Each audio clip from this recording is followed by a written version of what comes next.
Hello दोस्तों, तो आज हम एनपीएन ट्रांजिस्टर के बारे में बात करेंगे कि हम लोग क्यों एनपीएन ट्रांजिस्टर ज़्यादा यूज़ करते हैं पीएनपी ट्रांजिस्टर से। तो बात करेंगे एनपीएन ट्रांजिस्टर से, तो इस वीडियो में बने रहिए दोस्तों। आज इस वीडियो में हम लोग जानने वाले हैं कि एक्चुअली एनपीएन ट्रांजिस्टर का कनेक्शन कैसा होता है और पीएनपी ट्रांजिस्टर का कनेक्शन कैसा होता है।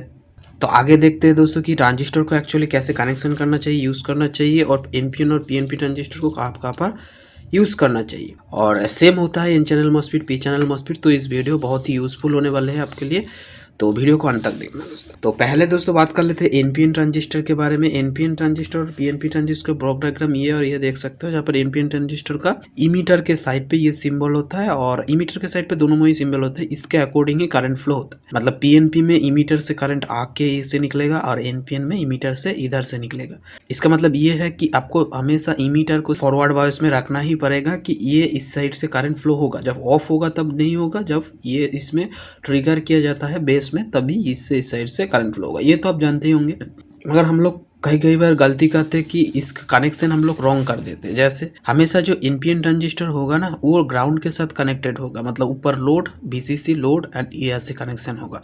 हम लोग क्या करते हैं कि इसको ऊपर कनेक्शन करते हैं, इस लोड को नीचे रख देते हैं, किससे इधर से पॉजिटिव आके इधर से निकलेगा और एक लोड होगा उसके बाद। ये बहुत ही गलत अप्रोच है। क्यों, हम लोग आगे बात करेंगे कि ऐसा क्यों नहीं करना चाहिए। और पीएनपी ट्रांजिस्टर को हमेशा इसी फॉर्मेट में यूज़ करना चाहिए, जहाँ पर लोड आपको नीचे होगा। हम लोग क्या करते हैं कि पीएनपी ट्रांजिस्टर को जैसे यूज़ करना चाहिए एनपीएन में करते हैं। कई बार काम कर जाता है, इसीलिए हम लोगों को लगता है कि ये राइट है, बट ये नहीं है। क्यों, देखते हैं क्या होता है एक्चुअली। अगर हम देखते हैं कि एनपीएन ट्रांजिस्टर काम कैसे करता है, तो क्या होता है कि बेस में हमेशा पॉजिटिव देना होगा तभी एनपीएन ऑन होगा। ये तो आप जानते ही होंगे। मगर बेस और जो इमीटर है, इस दोनों के जो वोल्टेज डिफरेंस है ये 0.7 वोल्ट से ज़्यादा होना चाहिए, 0.7 वोल्ट। Okay, round. और यहाँ पर अगर 0.7 वोल्ट से ज़्यादा होगा तो ये ऑन होगा और कम होगा तो ऑफ होगा। क्या होगा अगर इसको ऊपर कनेक्ट करें, लोड को नीचे कनेक्ट करें, तब यहाँ पर आप मान लो ये एनपीएन है। अगर ऐसे आप एनपीएन को कनेक्ट करते हो तब इधर से इधर वोल्टेज तो सेम ही होगा ना, मगर इधर से इधर आपको पॉइंट का डिफरेंस नहीं मिलता। इसीलिए जब एनपीएन को पीएनपी के जैसा कनेक्ट किया जाता है तब एक्चुअली वो फुल्ली ऑन नहीं हो पाता है। इस पर वोल्टेज डिफरेंस 0.7 वोल्ट होने से ही ये फुल्ली ऑन होता है। ऐसे अगर एनपीएन को ऐसे कनेक्ट करते हो तो इधर से करंट ड्रॉप करता है और बहुत ज़्यादा हीट होता है। तो ऐसे आप एनपीएन को कनेक्शन नहीं करना चाहिए। एनपीएन को कनेक्शन कैसे करना चाहिए, ऐसे, और पीएनपी को ऐसे।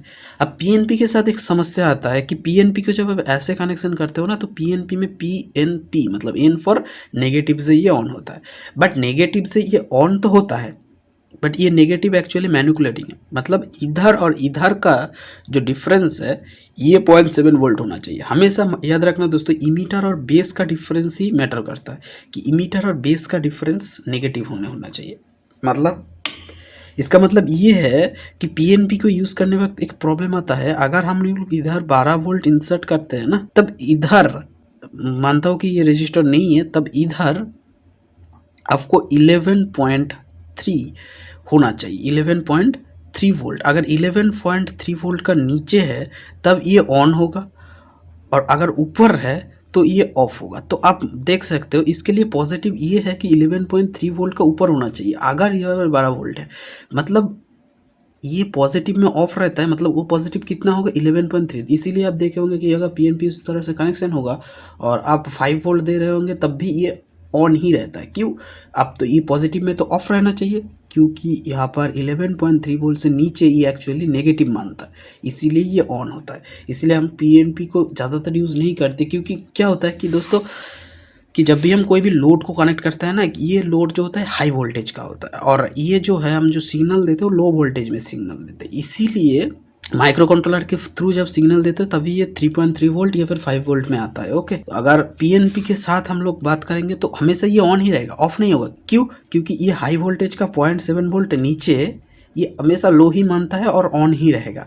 जहाँ पर एनपीएन को अगर यूज़ करते हो इस फॉर्मेट में, ना कि ऊपर में मत यूज़ करना दोस्तों। अगर इस फॉर्मेट में एनपीएन को यूज़ करते हो तो हमेशा क्या होगा कि ये 0.7 वोल्ट से ऊपर अगर सिग्नल आता है तो ऑन होगा। इसीलिए हाई वोल्टेज और लो वोल्टेज, जहाँ पर आपका दो मॉड्यूल अलग से काम कर रहा है, जैसे जैसे ये पर 9 वोल्ट का आप सप्लाई देख सकते हो, ये एलईडी ऑन हो रहा है और आप ऐसे माइक्रो कंट्रोलर से अगर इसको दे दो, इस माइक्रो कंट्रोलर 5 वोल्ट ही दे सकता है। ऐसे कॉन्फ़िगरेशन में अगर 5 वोल्ट देगा तो ये हमेशा ऑन ही रहता है। सेम केस होता है मॉसफेट के साथ, सेम होता है मॉसफेट के साथ। मॉसफेट का लोड, ये actually MOSFET N channel MOSFET नहीं है, ये JFET है, आप देख सकते हो।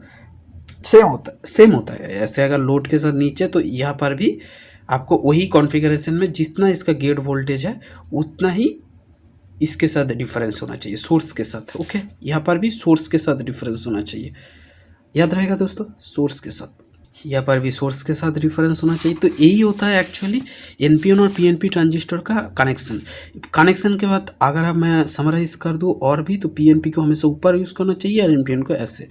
अगर बहुत ज़्यादा क्रिटिकल केस है, पीएनपी को यूज़ करना ही होगा, तब भी आप यूज़ कीजिए, क्योंकि पीएनपी को आपको सेम वोल्टेज से ही सप्लाई देना पड़ेगा। मतलब यहाँ पर ट्रिगरिंग पॉइंट जो है 12 वोल्ट होते ही ये ऑफ होगा। और एक बात दोस्तों, एक्चुअली पीएनपी ज़्यादा कॉस्टली होता है और ज़्यादा लो रेसिस्टेंस भी नहीं होता। मतलब ये है कि जब ये ऑन होगा तो इसके और इसके बीच में एक रेसिस्टेंस होगा। इसमें ये हाई है इसलिए पावर लॉस ज़्यादा करता है, एनपीएन में थोड़ा सा कम है इसलिए पावर लॉस कम करता है। हमेशा एनपीएन सस्ता भी पड़ता है, सब कुछ अच्छा है, इसीलिए हम लोग एनपीएन को यूज़ करते हैं। और एक्चुअली दोस्तों, हम लोग जो कैलकुलेशन करते हैं उसमें हमेशा हम लोग मान के चलते हैं कि अगर हाई जाएगा तभी कुछ ऑन होगा और अगर लो जाएगा तब कुछ ऑफ होगा। उसमें पीएनपी कॉन्फ्लिक्ट करता है, इसीलिए भी आप एक कारण मान के चल सकते हो कि पीएनपी को हम लोग ज़्यादातर यूज़ नहीं करते। यही था आज का वीडियो दोस्तों। तो आपको ये वीडियो कैसा लगा आप कमेंट में बताइए, और कुछ भी इन्फॉर्मेटिव लगा वो भी कमेंट में बताइए, और कुछ गलती हुआ या फिर कुछ और जानना है तो भी कमेंट में बताइए। और मिलते हैं दोस्तों नेक्स्ट वीडियो में, तब तक के लिए जय हिंद।